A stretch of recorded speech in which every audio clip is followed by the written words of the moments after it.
No one is loyal forever, not even to themselves. In the cold, brittle world of Westeros, identity is not a gift. It is a shackle. A name can crown you or curse you. And the longer you wear it, the more it bleeds into your skin, becoming harder to peel away when the moment of choice arrives. Arya Stark was born with a name drenched in the blood of wolves, daughter of Winterfell the North, and of a father whose spine was carved from honor and ice. But by the time her journey neared its end, she no longer answered to that name. She had learned to walk in silence, breathe in shadows, and speak the language of death. She was no one. And yet, can anyone ever truly be no one? To understand Arya's transformation is not to follow a linear tale of revenge. It is to trace the collapse of self, the burning away of innocence, until only ash remains. This is not a story of becoming stronger. It is a story of becoming emptier. Every lesson she learns, every face she wears is another burial for the girl she once was. When Ned Stark told Arya she would grow up to be a lady, marry a lord, and wear gowns, and speak softly, he meant it as a kindness. But Arya's eyes were already too sharp for that fantasy. She was born staring into a world that didn't want her shape, her fire, her fight. Westeros has no place for girls who wield swords like boys and speak truths like men. It smiles at them and then strangles them behind velvet curtains. So she ran, not away from home, but away from the path her name was carving for her. The irony is, it was her name that painted the target on her back. Arya Stark, a girl with too much bloodline and too few allies. With her father executed, her mother slaughtered her brother, betrayed and butchered her sister, caged her home overrun. What was a Stark anymore?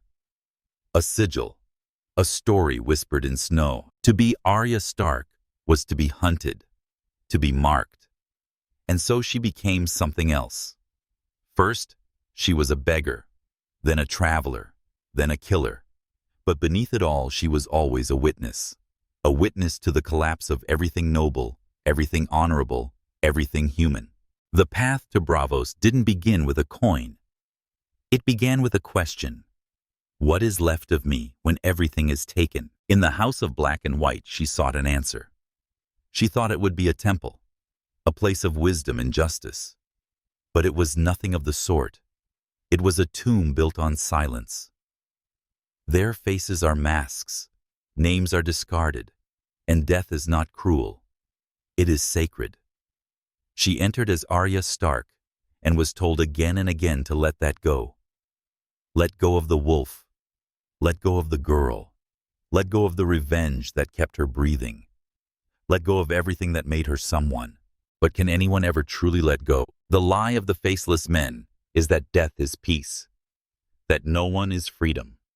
But Arya learned otherwise. For every life she took, for every lie she lived, she became less a servant of death and more a sculptor of her own justice. They trained her to kill without mercy, but she chose to remember why. She was meant to forget her list, but she sharpened it instead. Each name she whispered at night was an anchor, a thread tying her to the self she had buried but not burned. She served the many-faced god, but in truth, she served something older: vengeance. Was that weakness? Was it failure? Or was it the only form of survival left to a girl whose world had died screaming? The beauty of Arya's transformation is not that she became no one. It's that she chose not to. She could have lost herself entirely.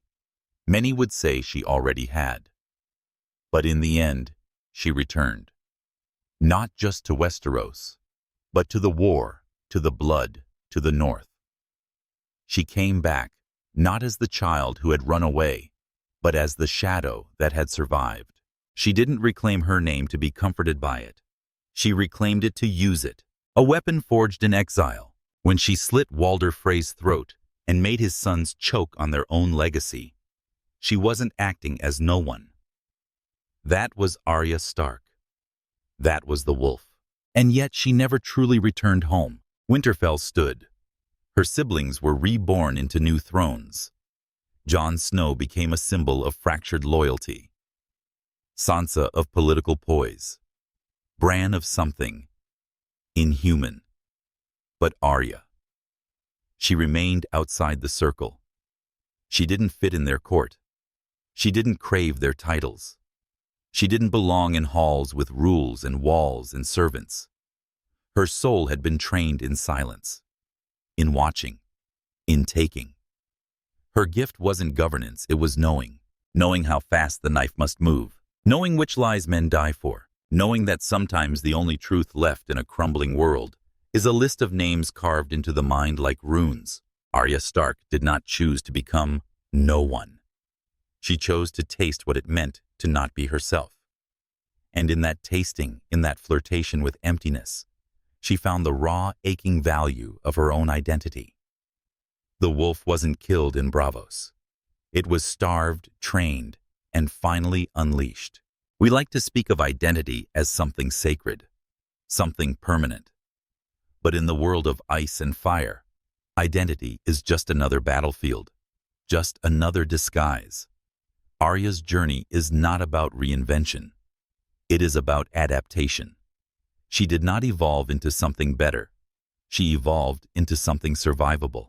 And what she survived was not just war. She survived truth. The truth that honor doesn't save you. Ask Ned that love doesn't protect you. Ask Catelyn that being right doesn't mean you'll live. Ask Robb. What saved Arya was not justice, not nobility, not even destiny. It was choice. Brutal, cold, and selfish at times, but always hers. When she sailed west past the maps, past the names, past the walls of old power, she wasn't fleeing. She was finishing. She had danced with death. She had tasted vengeance. She had walked through a world that tried to erase her. And she emerged not pure, not healed, but intact. Some will say she ran from her legacy. But what legacy? The North had no place for a girl who had danced with shadows. Her siblings had grown into thrones of stone and frost. Arya had grown into something else entirely. She wasn't born to rule. She was born to roam. She was born to know. That's the cruel truth of her arc. Arya doesn't reject being a Stark because she hates it. She rejects it because she understands it too well. She knows what being a Stark demands and what it costs. She knows that loyalty is fleeting, that names are tombstones waiting for dates. She knows that to stay is to sink.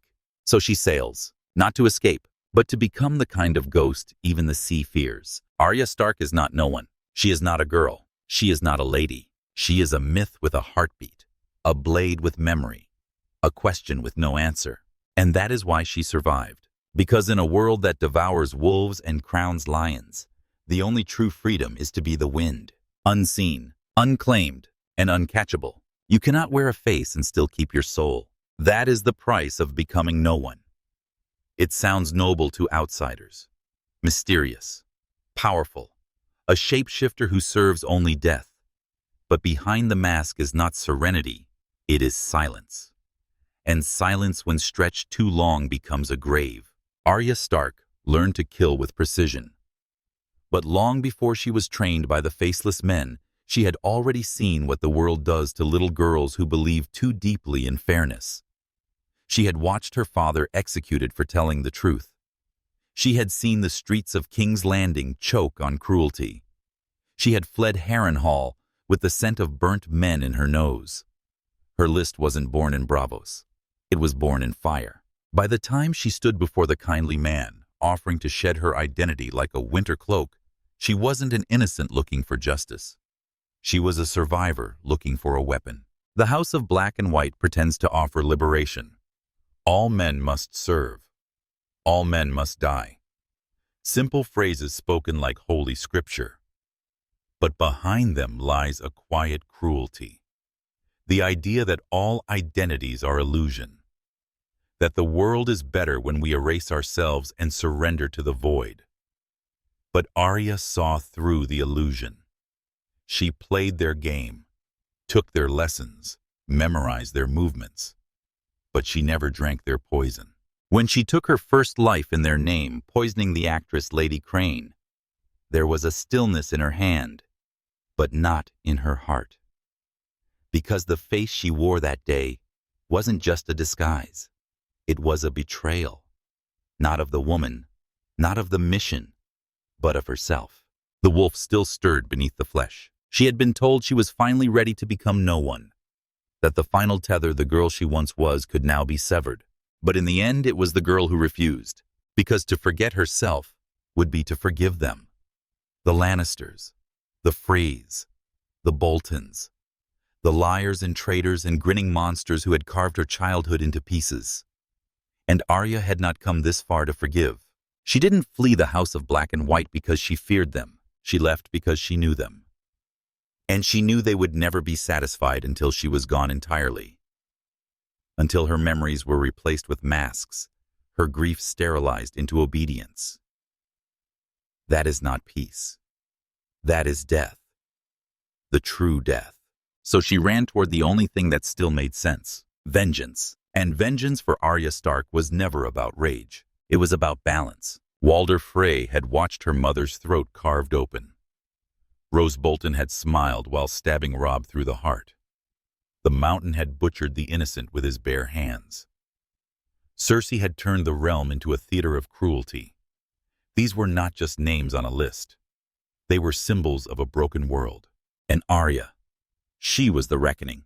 But here lies the paradox. In killing them, she was not becoming no one. She was becoming more of herself than ever before. Each kill did not strip her down. It clarified her. She wasn't some rogue assassin in the dark. She was a Stark of Winterfell, a wolf in human skin. Her vengeance wasn't random. It was surgical. She didn't burn cities. She didn't crush armies. She killed with intimacy. A whisper, a knife, a stare held a moment too long. She didn't seek power. She sought memory. A world that forgets injustice is doomed to repeat it. And Arya would not allow that forgetting. She carried the names in her mouth like prayers. She killed not to erase, but to remember. Still, vengeance is not victory. By the time she returned to Winterfell, her face had changed. Her voice had hardened. Even Sansa couldn't recognize her. She moved like a ghost through her own home, uncomfortable in rooms she once ran through barefoot. And therein lies the tragedy. Home didn't fit anymore. She had become a sword with no scabbard. She tried to play this game again. She walked through the snow-covered halls. She sparred with Brienne. She spoke with Sansa by firelight, tried to recall the girl who once laughed with a butcher's boy. But the echoes were too faint. Arya had gone too far into the dark, and yet she wasn't lost. When she stood beside her siblings in judgment of Littlefinger, there was a flicker of the wolf pack. Not the naive cubs of old, but the predators they had become. Jon the reluctant heir, Sansa the hardened mind, Bran the broken oracle, and Arya the executioner. For a brief moment, the pack howled together again, but it could not last. Because Arya's gift is not stability, it is motion. She is not the queen in the north. She is not the lady of Winterfell. She is not a ruler, a politician, a mother, or a bride. She is the blade that moves, and blades cannot rest in stone walls. That is why after all the wars, all the deaths, all the faces and names she sailed.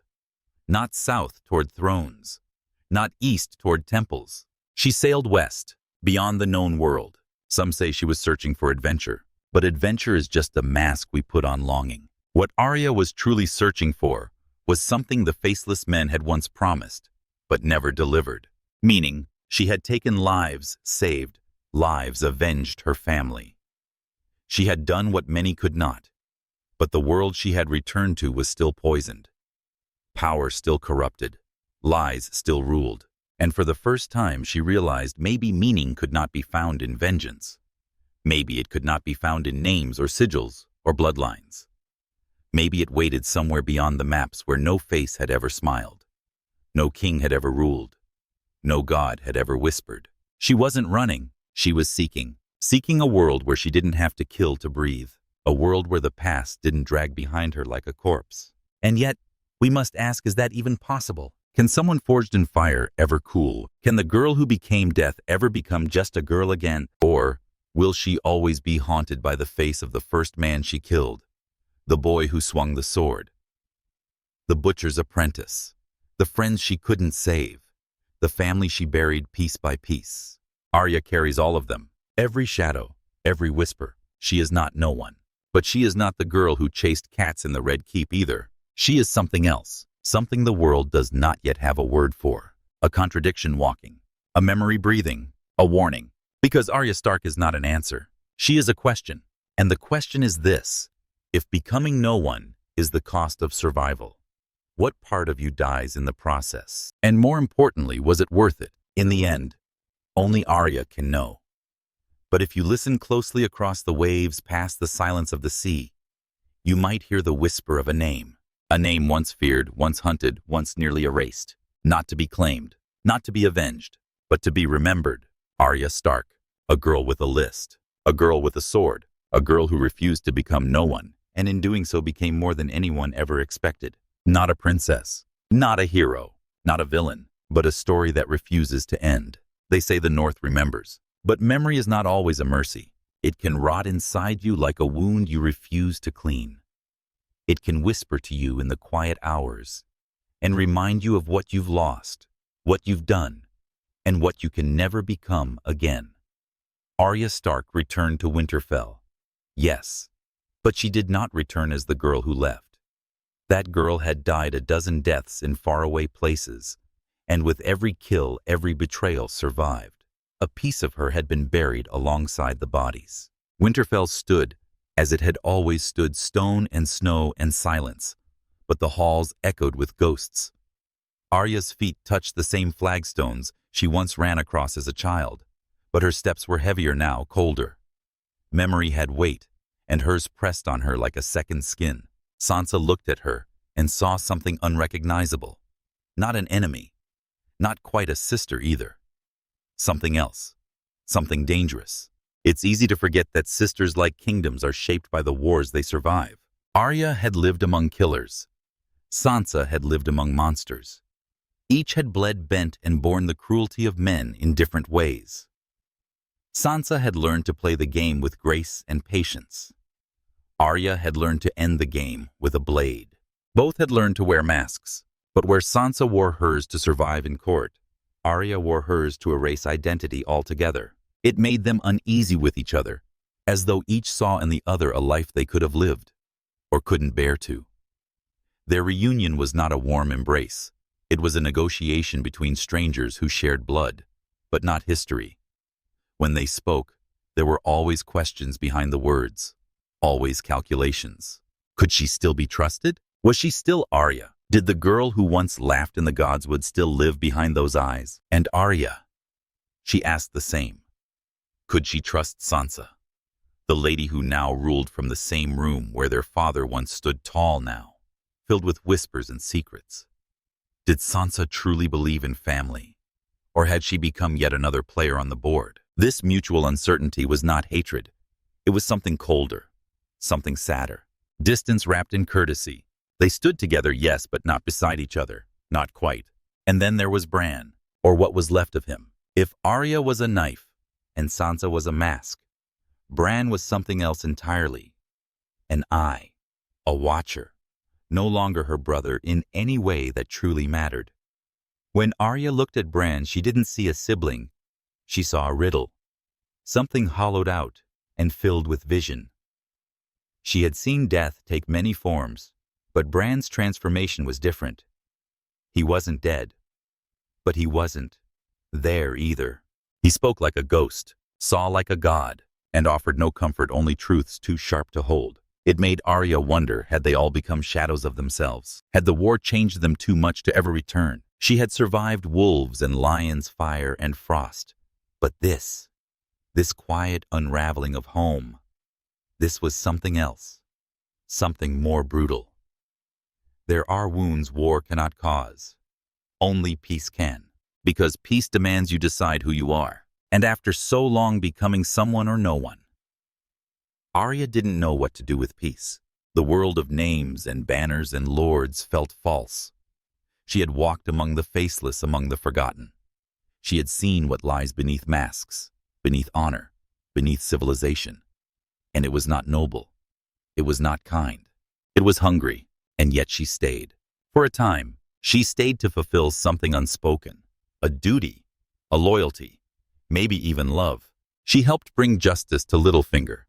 She played the role of Stark once more. She watched Sansa rise, and Bran sit, and Jon fall, and rise again. She stood in the courtyard where once she had begged to learn to fight. Now she could kill a man in his sleep, vanish into shadow, change her voice, her walk, her breath. But none of that could bring her back. Because what she had become wasn't meant for rooms and feasts and alliances. She had become death-shaped by her own will. And death does not rest easy in the halls of the living. So when the war was won, if war can ever be said to be won, she knew she could not stay. Not because she didn't love them, but because love was no longer a place she could live. It's a quiet kind of tragedy, the one where you survive but no longer belong. Jon was banished. Sansa was crowned. Bran was elevated. And Arya vanished. She left with the tide. No crown, no title, no heirs. Only a ship, a direction, and a whisper of possibility. West of Westeros. A place unmapped, unknown, unclaimed. And maybe that was the point. In a world where everyone fought to be someone king, queen, lord, knight, Arya was the only one who had learned the power of being no one. But not in the way the faceless men intended. They wanted her to be hollow. Instead, she became wide, unbounded. She wasn't seeking death anymore. She was seeking existence. Not as a Stark, not as an assassin, not even as a woman really, but as something unnameable. And yet, even then, her name clung to her. She was Arya Stark of Winterfell, the girl who survived the Red Keep, the girl who blinded herself for a cause, the girl who learned to see with her ears, to speak with her blades, the girl who made the god of death wait. No matter how far she sailed, the wolf sailed with her. That's the curse of survival. You can leave everything behind except yourself. And so we're left with the question, did she find what she was looking for? Was there peace in the lands beyond? Or did she find that the edge of the world holds no solace for those who carry too many ghosts? We may never know. Because Arya's journey is not about answers. It is about motion. She reminds us that some stories do not end with a throne or a wedding or a tomb. Some stories continue beyond the page. She is not a footnote in someone else's legend. She is the blade that vanished into mist. The myth that walks beyond the sea. The girl who could not be caged. And in that, perhaps she became the most powerful of them all. Not because she ruled, not because she killed, but because she chose. Every step of the way. When she could have stayed a lady, she chose the road. When she could have lived in safety, she chose the shadow. When she could have become no one, she chose herself. Again, and again, and again. And that is the lesson, if there is one. That power is not always in the sword. Sometimes it is in the refusal to be defined by it. Sometimes it is in walking away. Because in a world where everyone fights for a crown, the one who sails beyond the edge is the only one who is truly free. Arya Stark. Not no one, not just someone, but something more, something else. And maybe that's the point. She didn't become no one to forget who she was. She became no one to remember who she could be without the limits of blood or vengeance or name.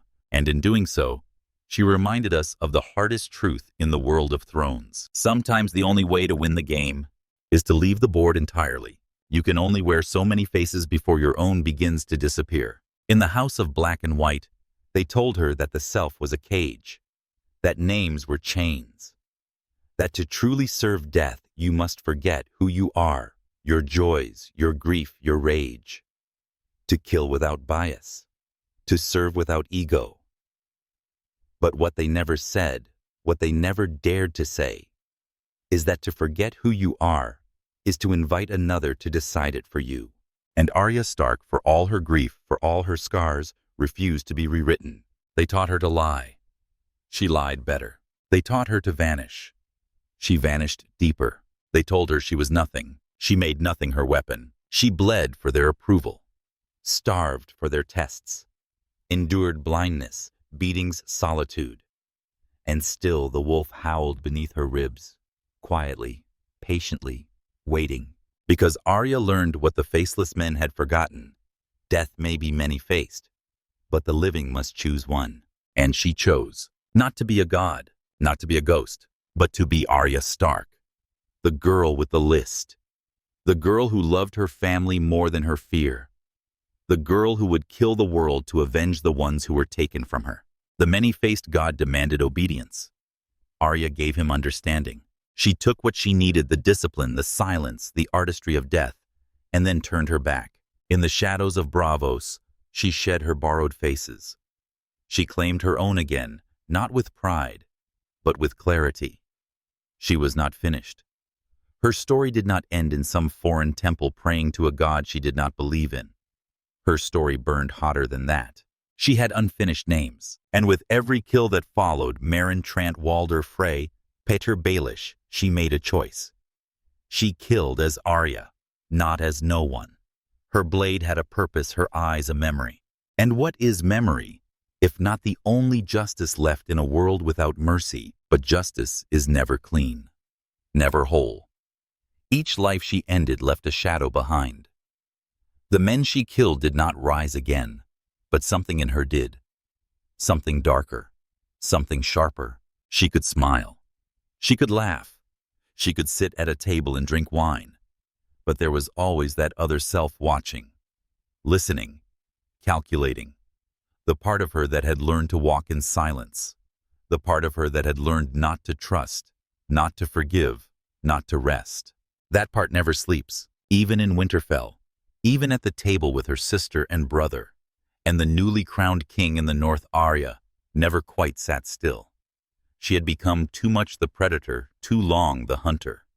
And a hunter, once unleashed, does not forget the taste of blood. The girl who once feared violence now understood it, controlled it, wielded it like breath.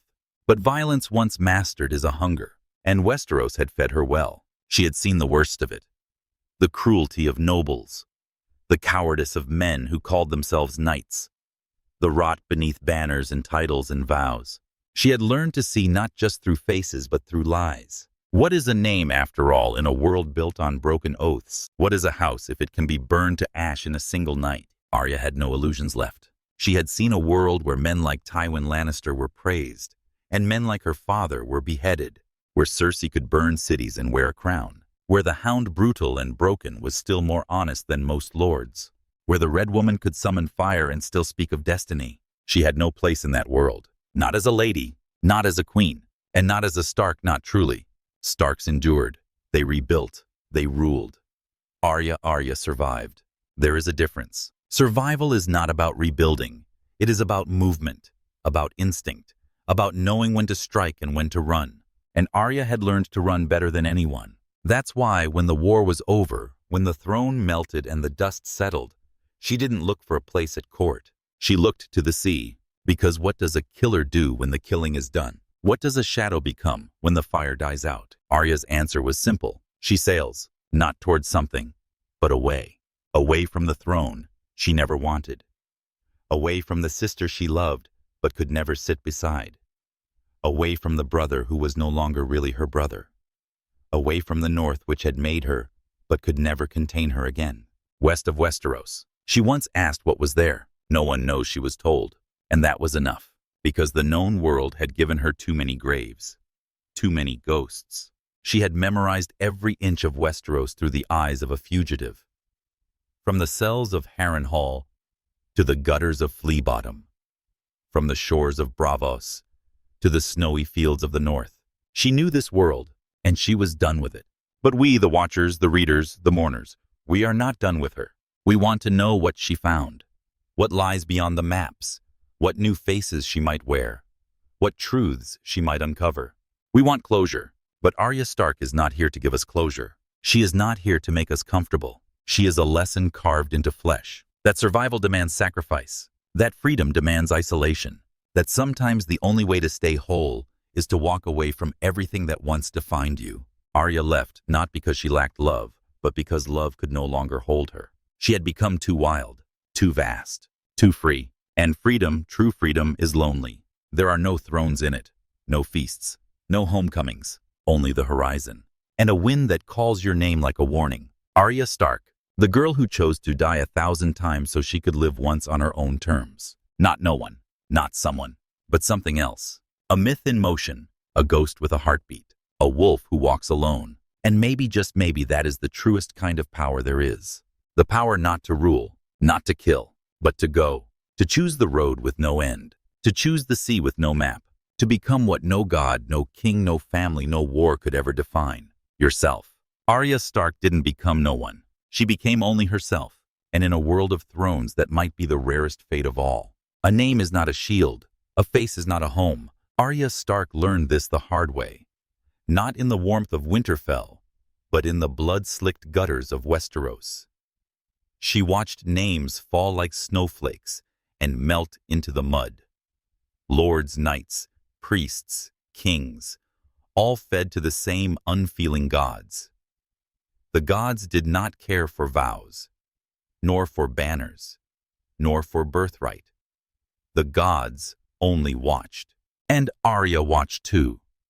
From the cracks in the world, the edges where civility ended and the real truths began. And what she saw changed her. They thought she was too young to remember. But memory has claws. It digs in. It doesn't let go. She remembered Micah, the butcher's boy who died screaming for mercy. She remembered Syrio Forel standing with a wooden sword against steel. She remembered the silence in Harrenhal broken by screams and fire. She remembered the cold eyes of Tywin Lannister across the table. She remembered Yoren, who gave her the gift of forgetting with a haircut and a name that wasn't hers. And so she became someone else. First Uri, then Nan, then a servant, then a shadow, then no one. But even in the house of black and white, where faces hung like trophies, and death was the only god, something within her refused to disappear. It is easy to kill when you feel nothing, but Arya always felt something. That was her strength and her curse.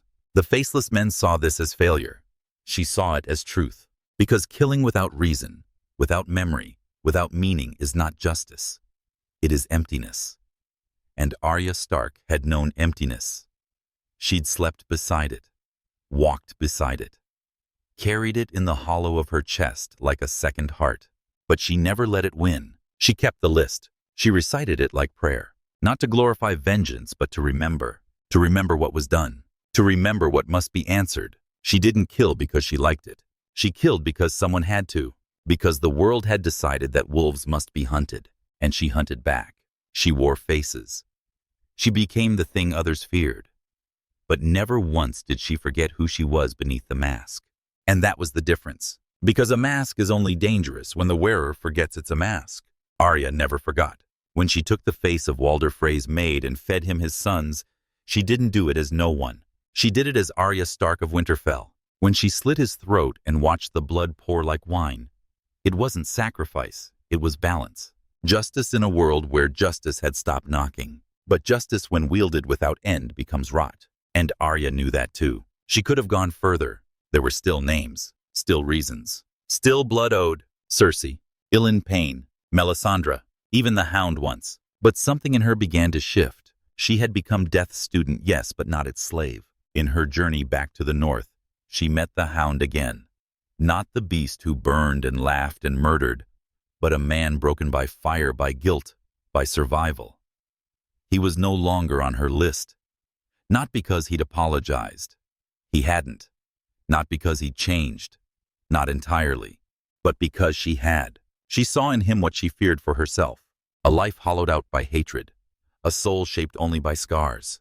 He had followed revenge to the edge of a cliff and found nothing waiting there. When she turned from that path, when she walked away from the Red Keep and let Cersei die, not by her blade, but by her own ruin, she wasn't showing mercy, She was choosing life, choosing herself. And that was harder than any kill, because vengeance is simple. It's clean. It gives purpose to the broken. But to walk away, to let go, that takes more strength than any sword can teach.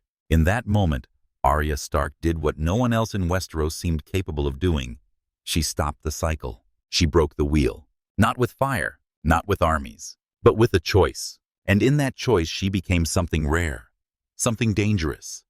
Not a killer, not a queen, not a servant, but free. Truly, dangerously, impossibly free. She had seen what thrones cost, what power devours, what names demand. And she wanted none of it. Not because she was above it, but because she had seen it too clearly. Freedom is not peace. It is not comfort. It is not safety. It is emptiness with direction.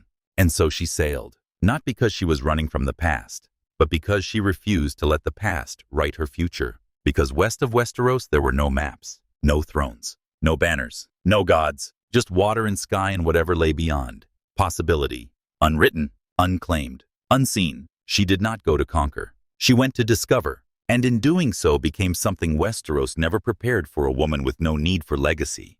Most people die chasing legacy. Arya lived by letting it go. No heirs, no titles, no statues carved in her honor. Only stories. Stories whispered in corners, told in half-truths and myth. The girl who killed the Night King, the girl who fed Frey his own sons, the girl who vanished into the sea. But Arya knows the truth. She didn't kill the Night King for glory.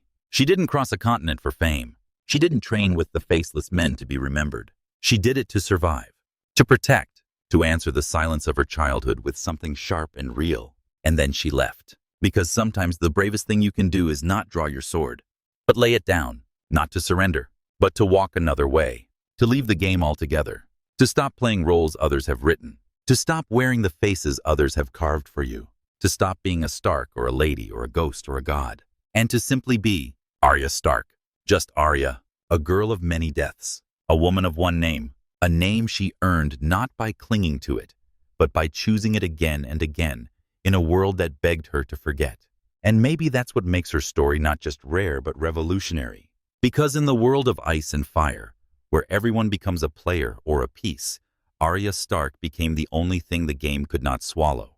An end to revenge, an end to the old world, an end to needing permission. She doesn't sit on a throne because she doesn't need one. She doesn't write history because she doesn't ask for memory. She simply steps forward into the unknown without fear, because she knows the truth. You do not need to be no one to be free. You only need the strength to carry your own name, and the wisdom to leave when the world tries to take it from you. Arya Stark is not a hero, not in the way songs are sung. She is something deeper, darker, more honest, a reflection of the price of survival. A reminder that sometimes the only way to stay human in an inhuman world is to become something no one can name. In the north, the wind howls with memory. It moves through the pine and stone, through the crypts of Winterfell, whispering the names of the dead and the living alike.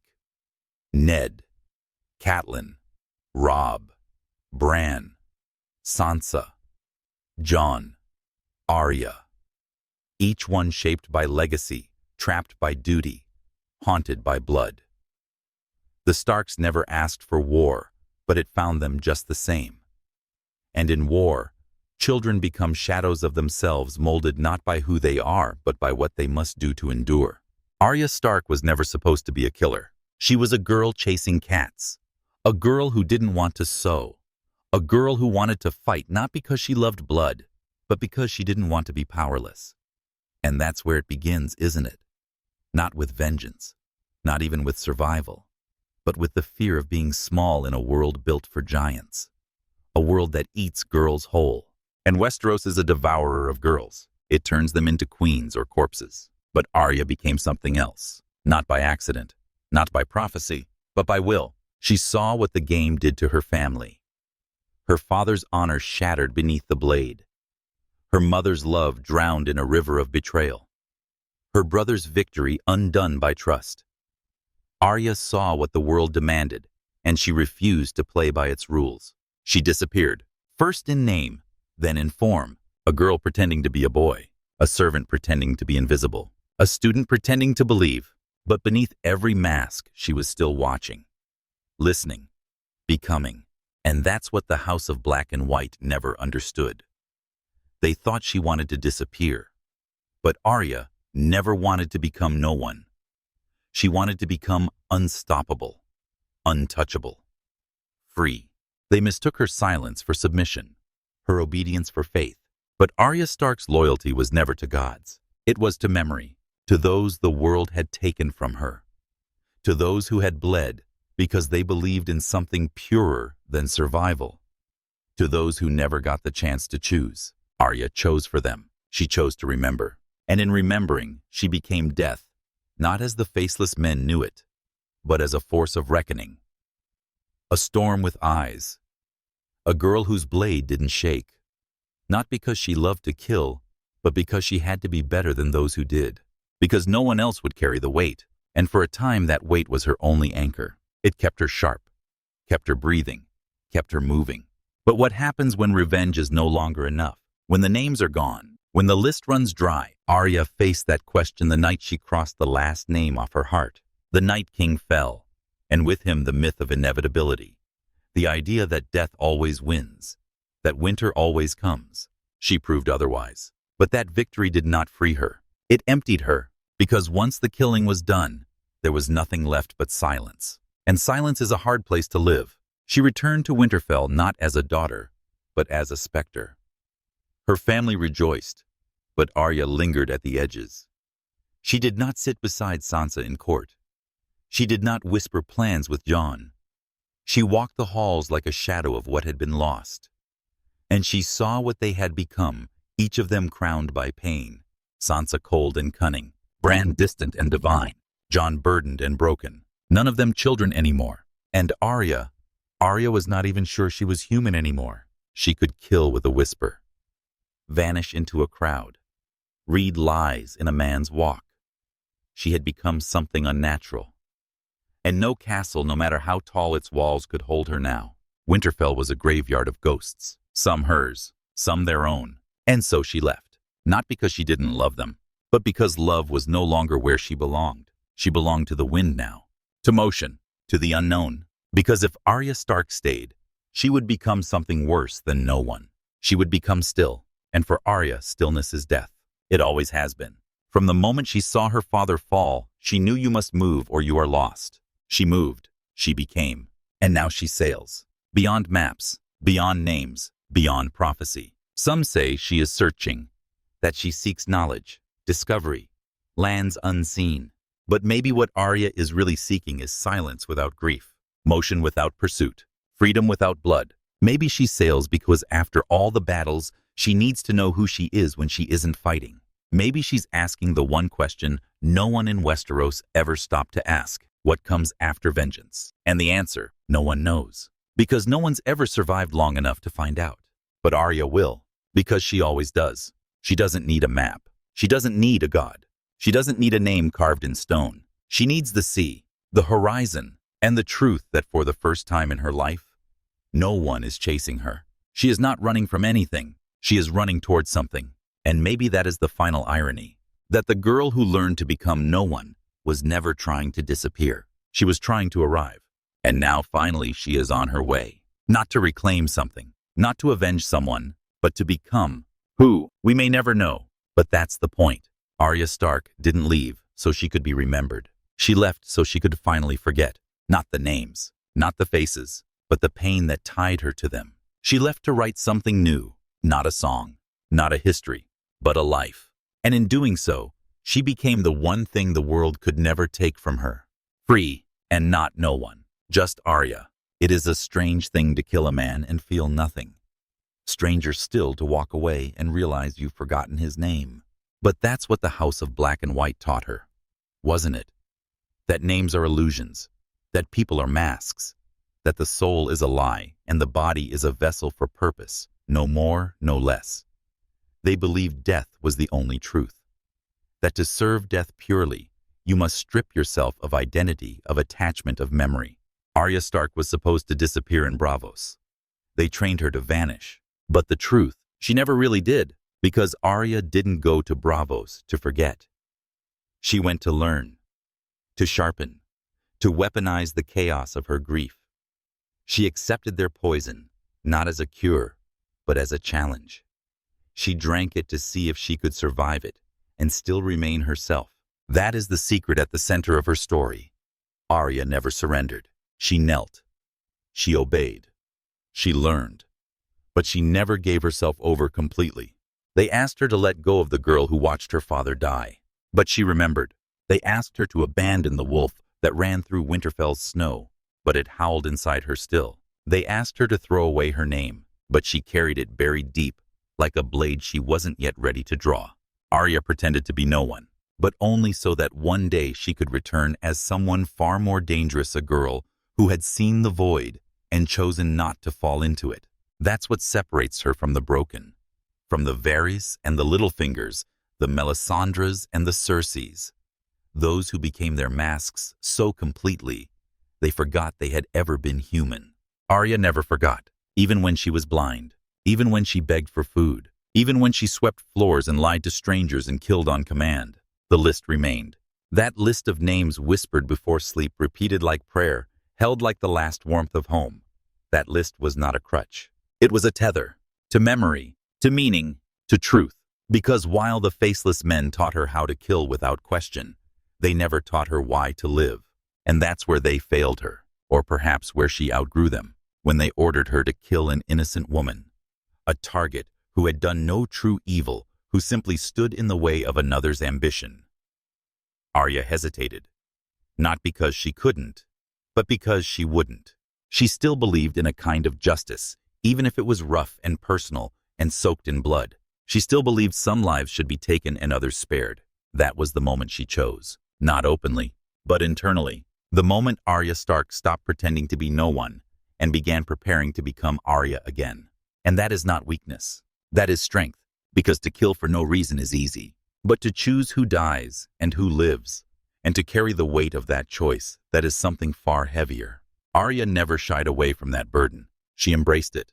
She carried it through blood-soaked halls and over frozen rivers. She carried it from Braavos to the Twins, from the Twins to Winterfell, from Winterfell to the fields of war. And finally she carried it into death itself, into the eye of the Night King. Let us stop here, pause, and consider what that truly meant. Arya Stark, this girl of shadow and vengeance, was the one who killed death, not Jon Snow the chosen hero, not Daenerys Targaryen the breaker of chains, not Bran the broken who watched the past like a god in a tree. It was Arya, the girl who had wandered too far, seen too much, bled too often, the girl with no prophecy behind her name, the girl with no destiny, but the one she carved for herself. She killed the Night King not because she was chosen, but because she chose herself. When Melisandre looked into her eyes and reminded her of the deaths she had delivered, brown eyes, green eyes, blue eyes, it wasn't magic. It wasn't fate, wasn't. It was recognition. The Red Woman saw what the world had missed. Arya had become a force that defied the rules, not just of war, but of story. In a world that demanded heroes follow paths, that demanded girls become ladies, that demanded vengeance be punished or purified, Arya became something other. She stepped outside the lines. She became the girl who kills death and then walks away. That is the part they don't understand. The part the legends will forget, that Arya didn't stay to be celebrated. She didn't linger for parades or statues or songs. She left, because death was not her purpose. It was just a chapter. She turned the page. She watched the dust settle, watched Bran take the throne, Sansa claim the North, Jon ride into exile. And she understood more clearly than anyone that this new world was not hers. It was built by the ones who stayed. And Arya, she had never been one to stay. She told Jon at the docks that she wasn't going home. She was going west, where the maps end. And he looked at her not with sorrow, not with confusion, but with understanding, because Jon knew what it meant to be set apart, to live in between. Arya wasn't running. She was seeking. Not conquest, not absolution, not legacy, just freedom. The kind that no crown can give, the kind that no victory can satisfy, the kind that only comes when you've lost everything, killed everything, avenged everything, and still feel alive enough to wonder what lies beyond. Arya had lived inside masks, inside lies, inside cages of name and duty and grief. She had unmade herself, and then made herself anew. That is not disappearance, that is creation. And so she left, not as no one, not even as Arya Stark, but as someone entirely new, shaped by everything she had been, but bound by nothing. There's power in that. There's truth in that. And maybe there's hope in that too. Because in the world of Westeros, hope is often a lie. But in Arya it flickers still, not because she believes things will get better, but because she believes in possibility. She believes that there must be something more than thrones, more than war, more than bloodlines and prophecies and the endless turning of the wheel. She believes in horizons, and so she sails. And maybe that's what she always wanted. Not justice, not revenge, not even home, just the freedom to choose, to wake up and decide who she is, to look out at an ocean no one has named and think, what if? What if there is a place where faces are not masks, What if there is a place where death does not follow? What if there is a place where a girl can be without having to become something for everyone else? Arya does not need to find that place. The journey is enough, because Arya Stark chose something no one else ever did. She chose to step away from the story, not because she was afraid of it, but because she had finished her part. The rest of us, we're still watching, still needing endings, still needing answers. But Arya doesn't. She has hers. And if you listen, if you really listen, you might hear her on the wind. Not in Winterfell, not in Bravos, not in the halls of kings, but in the spaces in between, where names fall away and freedom begins. In a land where names build kingdoms and bloodlines shape destiny, Arya Stark chose something different. She chose to unbuild herself, not for glory, not for salvation, but because every part of her story demanded it. From the moment she watched her father's execution, Arya's fate was not to ascend a throne or die a martyr. Her fate was to become something that didn't fit into the scripts men had written for girls like her. Because what is a noble daughter supposed to do when the songs are lies? What is a child supposed to become when justice dies before her eyes? Arya Stark's story was not one of upward ascent, but inward collapse. A kind of violent rebirth through every death she witnessed, every life she took, every identity she shed like a layer of blood-stained skin. She was never meant to become no one, but she had to try, because becoming no one is the great temptation in a world of pain. It promises escape. It offers a way out of grief, out of rage, out of being seen. To become no one is to be untouchable, but it is also to be unreachable. And somewhere deep inside, Arya understood that. Even in Bravos, even as she stood before the pool of faces, even as she was told again and again to abandon her name, she held on to it, not with pride, but with a quiet, dangerous knowing. Because names can be prisons, yes, but they can also be anchors. Arya's name was filled with ghosts of Micah, of Yoren, of Robb, and Catelyn, and Ned. To carry it was to carry their deaths, but also their truths. And that's what she never gave up. Truth. The truth that the world doesn't play fair. That the good die screaming. That mercy is a currency and honor a tombstone. The truth that girls like her are not supposed to survive. And yet she did. Not by becoming less, but by becoming more. More than a Stark. More than a killer. More than a name. She became a story that didn't fit the mold. A blade that refused the forge. And that's why her journey didn't end in Winterfell. Because Winterfell, for all its stone and snow, had become a place of memory, of ghosts and rituals.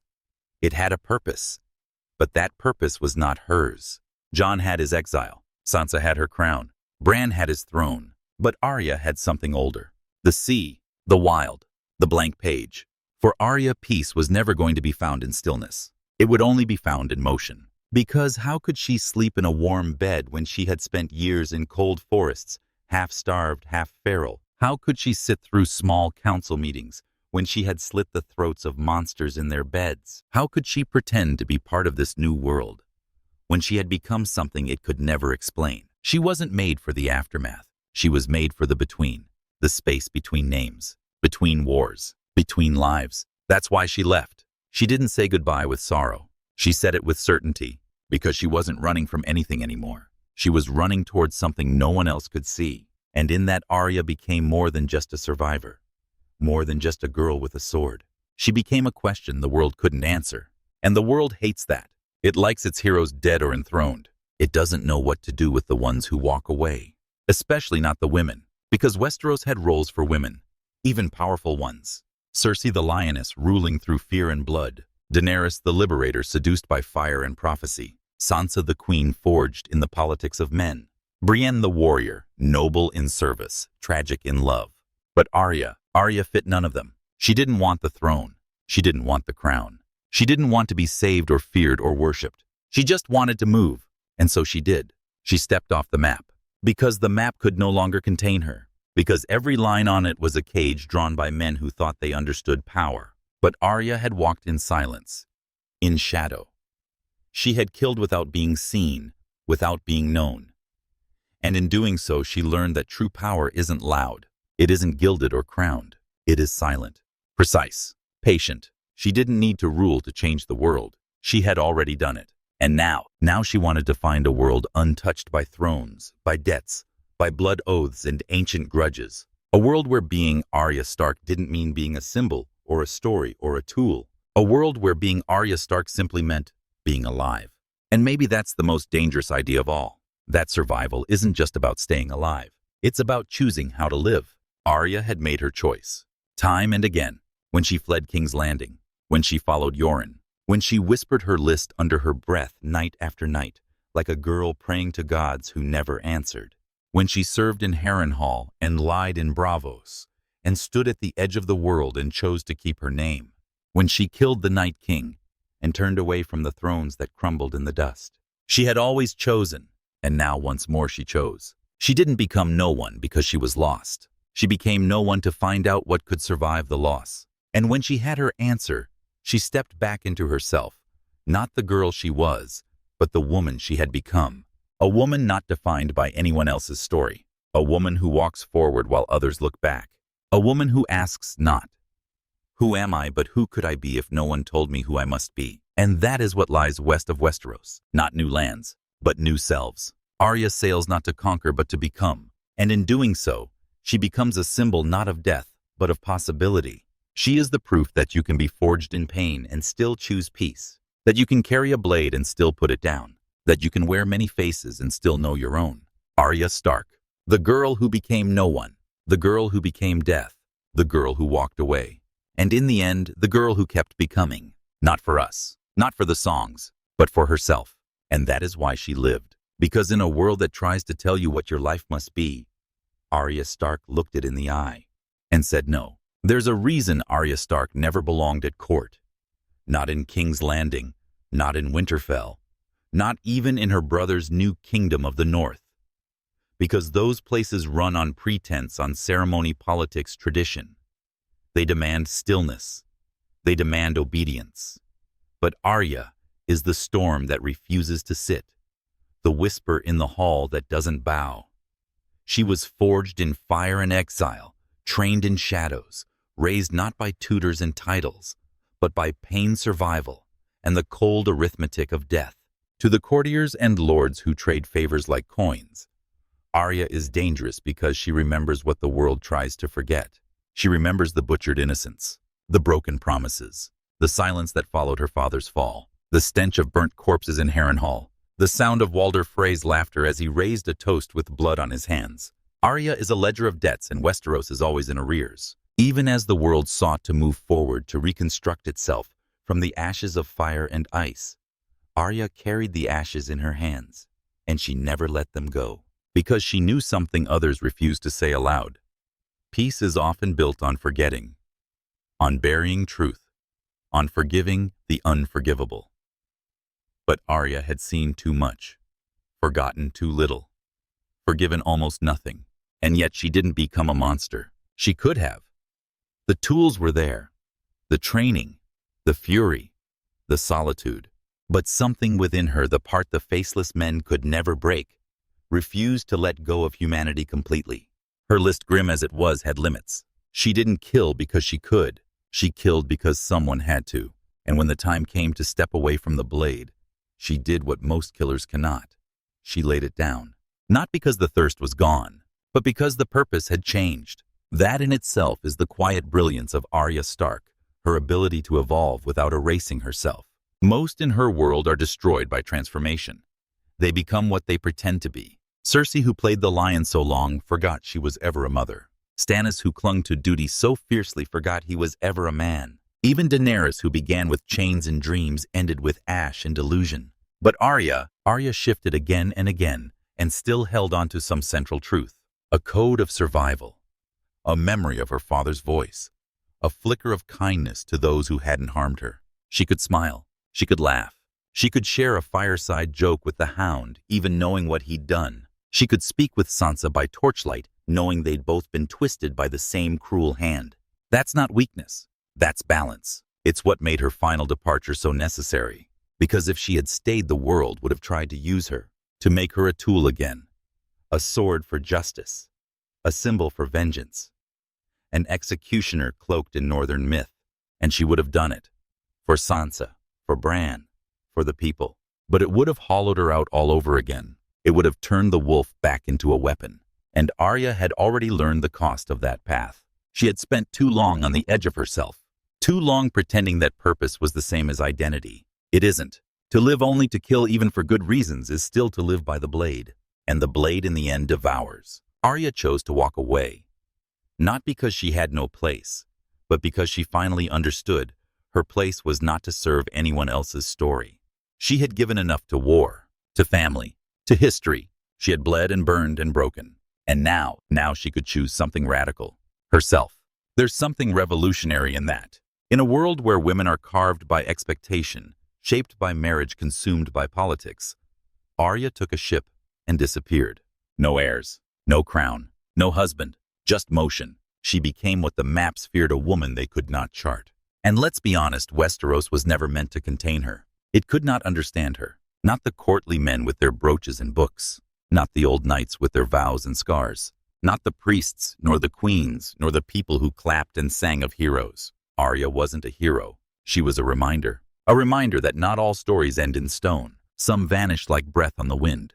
And perhaps that is the kind of peace too. Not closure, not glory, but release. Because closure is for the watchers, not the walkers. And Arya Stark was always meant to walk on. That's what makes her final choice so profound and so misunderstood. She didn't sail west to conquer. She didn't sail west to forget. She sailed west to see, to look with eyes unclouded by prophecy or pain, to touch something untouched, to become someone new without destroying who she had been. And that is where she parts ways with no one. Because no one is erasure. It is silence masquerading as peace. It is death disguised as devotion. Arya flirted with that void. She wore the masks, spoke the prayers, drank the poison. But she came back. Because something in her refused to vanish completely. Some small voice said, "Your story matters. Your name matters. Your memory matters." That voice was never loud, but it was true. And so she kept it, carried it. And one day she handed it back to the wind, not to lose it, but to free it.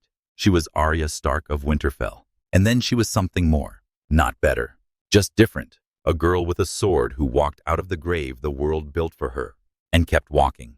Into legend. Into possibility, into the kind of silence that no longer hurts, only heals. And perhaps that's the lesson if we dare to take one, that it is not weak to walk away, that becoming no one is not the same as becoming free, that the greatest power lies not in vengeance or crowns or blood, but in choice. And Arya chose, again and again, until there was no more war to fight, no more names to whisper, only the sea, and the sky, and a sail cutting through water toward a world that no map could hold.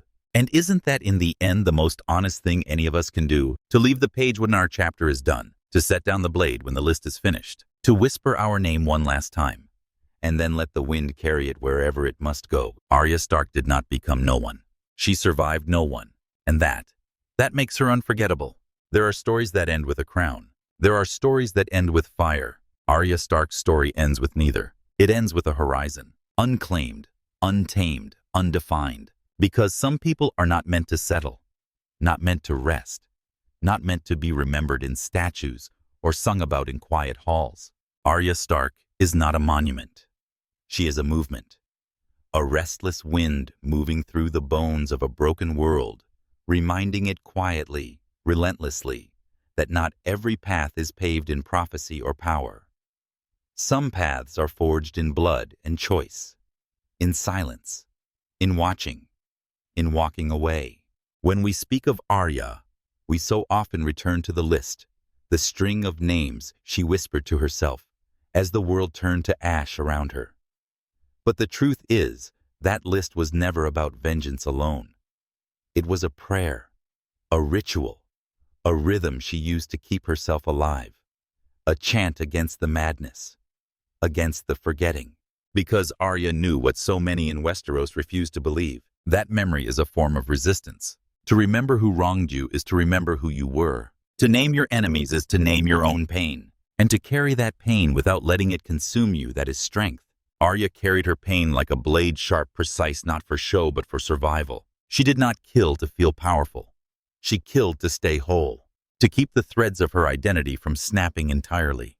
And when the time came, when the blood had cooled, when the list had grown short, when even the Night King had fallen to her quiet fury, she did something almost unthinkable. She put the blade down. She walked away. She stepped into a future with no revenge to guide her. And for a girl who had lived on vengeance for so long, that might have been the bravest act of all. Not because she was finished, but because she chose to be. Because that's the cruel truth of becoming no one. It is easier to stay hollow than to be whole again. It is easier to be nothing than to face what remains. But Arya faced it. She faced Winterfell, the home she had lost, and returned to, only to find it filled with ghosts and strangers who shared her blood. She faced her sister. Not the spoiled girl she once fought with, but a woman hardened by politics and abuse. One who had learned to rule not through love, but through survival. She faced her brother, not the bastard she once adored, but a war-worn king who had died and returned and carried his own 1,000-yard stare. And she did not hate them. She did not envy them. She simply did not belong with them, because they had become the future of Westeros. And she had become its outlier, a relic of war, a shadow who walked through fire and emerged unburned, but not unchanged. And so when the dust settled, she turned her back, not on family, not on duty, but on the story. The one others would try to write for her. The one that ends with a noble marriage, or a place at court, or a quiet retirement in some ancestral keep.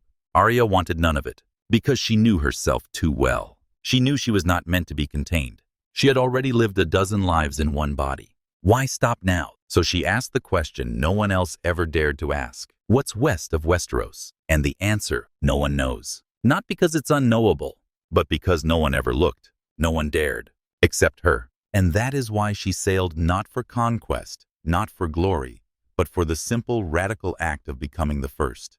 To find a world untouched by the thrones and wars and ghosts of the old one. To see what could grow in soil that had never known blood. To go where no name carried weight. Not Stark, not Lannister, not Targaryen, not even no one. Just Arya. Just a girl.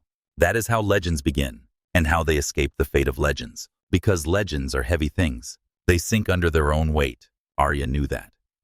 She had watched people become their own myths and die for it. Jon the prince who never wanted a crown. Daenerys the breaker who broke herself. Cersei the queen of rubble. Even Bran the boy who became something too vast, too distant, too hollow. But Arya stepped off the page before it could consume her. Before her legend could become her cage.